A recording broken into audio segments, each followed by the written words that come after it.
pelikula. Honestly, is that a pressure? Do you think about it? Hindi na Okay. Hindi na ako. Nagdadasal lang. Yung dasal sana kumita para may bonus. Para may... Magandang araw sa inyong lahat. Sa episode na ito, ating pag-uusapan ang buhay at karera ng isa sa mga pinakakilalang direktor sa industriya ng pelikulang Pilipino, si Wen de Ramas. Alamin natin ang kanyang pinagdaanan mula sa kanyang simpleng simula, ang kanyang tagumpay bilang isang direktor, at ang mga kontrobersyang humubog sa kanyang karera. Tara, samahan niyo ako sa paglalakbay sa buhay ni Wen de Ramas. Dito lang sa Pinoy Wisdom.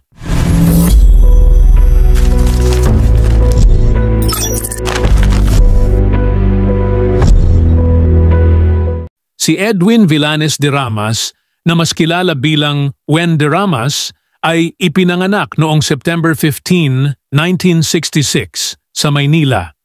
Lumaki siya sa isang simpleng pamilya at mula sa murang edad ay naipakita na niya ang kanyang hilig sa sining at palabas.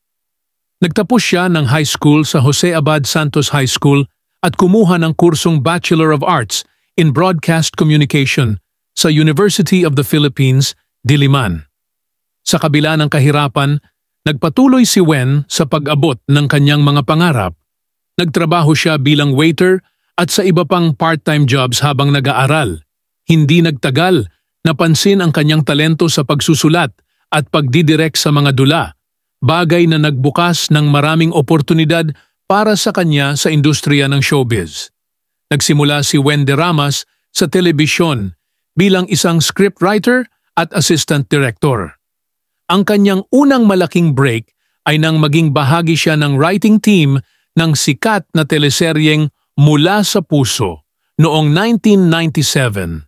Dito niya ipinakita ang kanyang galing sa storytelling na may halong drama at komedya, na naging tatak niya sa kanyang mga susunod na proyekto. Di nagtagal, naging direktor na siya ng mga teleserye at sitcoms tulad ng Marina, Kampanerang Kuba, at Walang Hanggan. Ang kanyang estilo ng pagdidirect ay nagdala ng kakaibang saya at aliw sa mga manonood, dahilan upang lalo siyang makilala at mahalin ng publiko. Ang tunay na pagsikat ni Wen de Ramas ay naganap sa industriya ng pelikula. Noong 2003, idinirect niya ang pelikulang Ang Tanging Ina na pinagbidahan ni Ai de las Alas. Ang pelikula ay naging isang phenomenal hit at nagkaroon pa ng ilang sequels. Dahil sa tagumpay na ito, kinilala si Wen bilang isa sa mga pinakamatagumpay na direktor sa Pilipinas. Sumunod dito ang iba pang blockbuster films gaya ng Petrang Kabayo, The Unkabogable Private Benjamin at Sister Akas, na pawang nagbunsod ng kanyang status bilang hari ng komedya sa pelikulang Pilipino. Ang kanyang mga pelikula ay kilala sa paghawak sa balanse ng komedya at emosyon na siyang nagdulot ng labis na pagtangkilik ng masa. Hindi maikakaila na sa kabila ng kanyang tagumpay, nakatanggap din si Wen de Ramas ng mga kritika. Maraming nagsabi na ang kanyang mga pelikula ay masyadong masa at hindi nagdadala ng mataas na kalidad ng sining.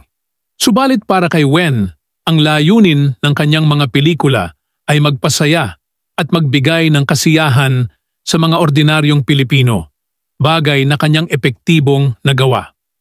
Noong 2014, nakaranas ng personal na trahedya si Wen nang pumanaw ang kanyang ina na labis niyang dinamdam.